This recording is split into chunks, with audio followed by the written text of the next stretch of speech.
want to talk today about one of the strategies or stratagems from the 36 stratagems from Asia. I translated the book, and the last one basically states rather than think about the 36 strategies, sometimes it's best just to run away. I was looking over my book last night, Kindle book, and realizing I didn't really emphasize something strongly enough about that, and maybe needed to rewrite it. And then today, this morning, I got something regarding Ron Collins, one of my stalkers, that really needs to push this point. Okay, so essentially, what I got this morning, I've got a lot of friends in a lot of areas, and there's a service that lawyers and such can subscribe to. It's expensive, but if you're a lawyer, you just write off as business expense. That as soon as something is public record and in the courthouse, they'll scan it and they'll make it available on the service. And then if you subscribe to the service, you can download the PDF. So I've got the PDF from a friend. And basically, Ron Collins just got out of prison after years for a firearms charge. And he's been trying to basically deny that he did anything wrong. And he filed appeal after appeal after appeal. And the PDF file I got down was basically the court smacking him down and saying, it was a smackdown. It was, take away all the legal language, and it was a bitch slap across the room for him. It was dismissed with prejudice, which means he can't bring another case like it up again. He's lost all of his legal avenues to challenge his felony conviction. And I was realizing that he was not going to stop there because he can't.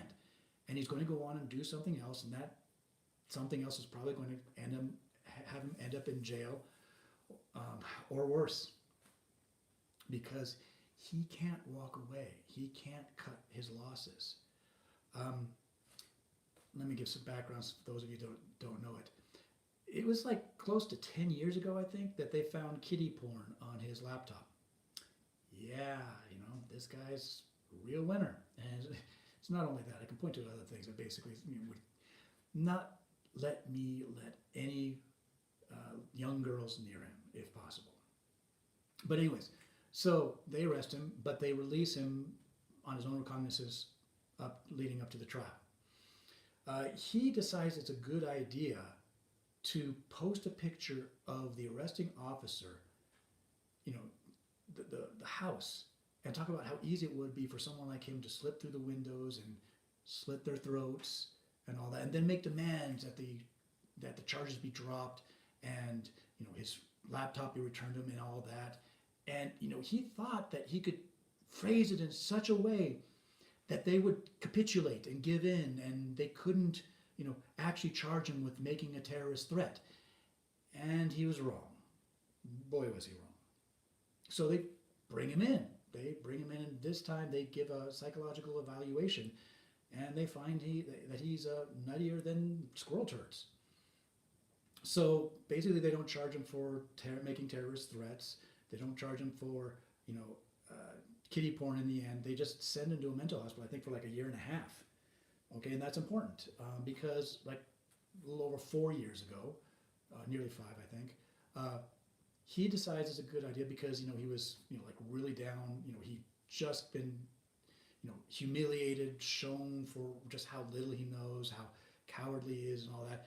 And he decides that as a form of power, to show his power over others, he's going to go out and buy a gun and make videos of him with the gun, saying, "Hey, I've got a gun," and let his people like me know that he knows where I live and he's got a gun now. Yeah, of course, a lot of people just immediately call the police, his local police. He gets picked up, and it took like the jury 20, 30 minutes to convict him, because in America, if you're not an American citizen or you've never bought a gun, there is a form you have to fill out when you go into a gun store, and one of the questions is, have you ever been involuntarily committed to a mental hospital? Obviously, he lied, and somehow the system didn't pick him up for reasons I won't go into, but it's pretty bad. So he basically gave them all that they needed to convict him. I mean, all they need to do was basically like subpoena the FFL form was called from the gun store, but the videos of him talking about how he bought this, with GoFundMe, was talking about how he's mistreated in the mental hospital.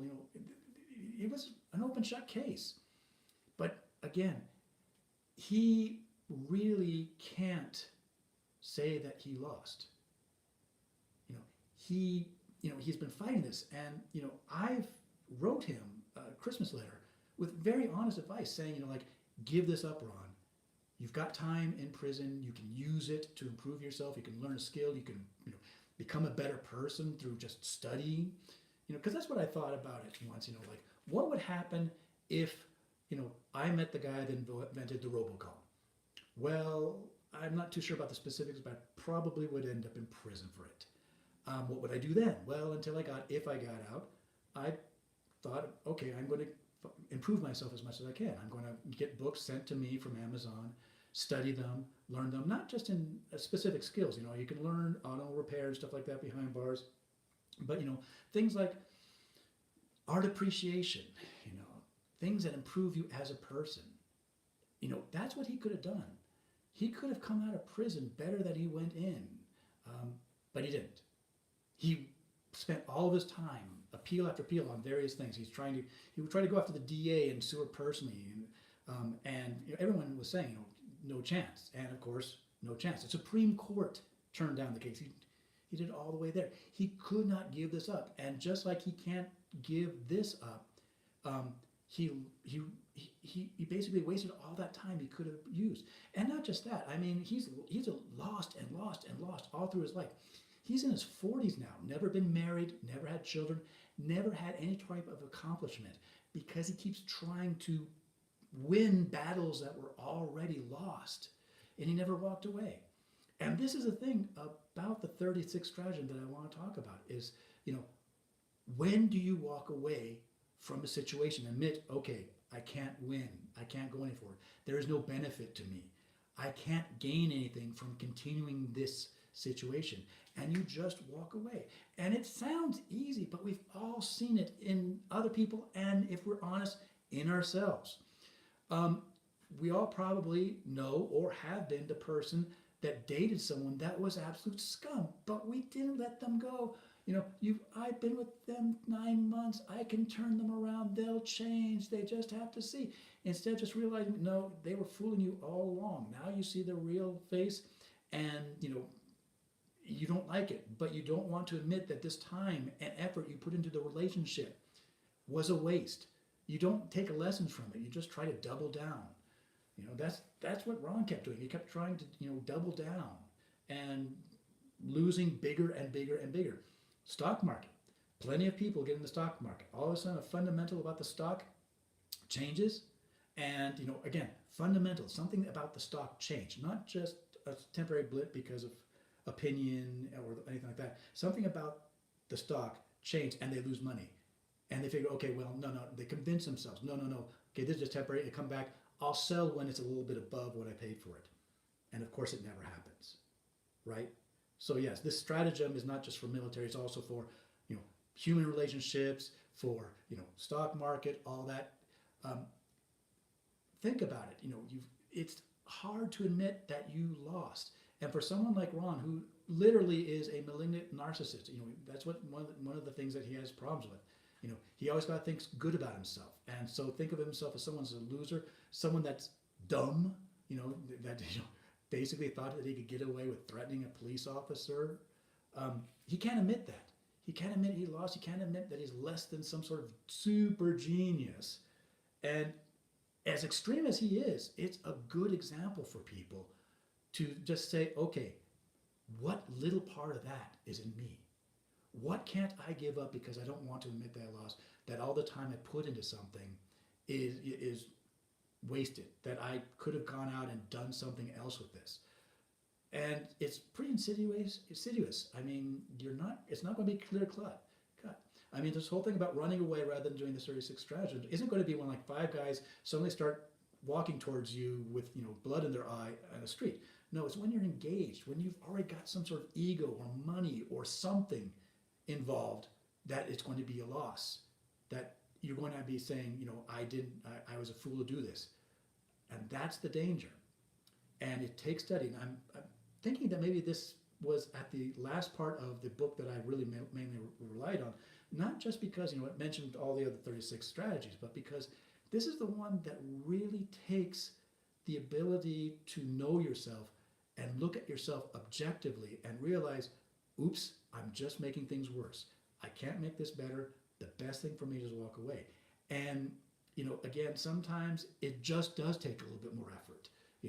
If you're not doing good in the class, if you put more effort and you go out and get a tutor and you do things, yeah, you can pass the class. But there's some things that, you should know that you should walk away from. A bad relationship.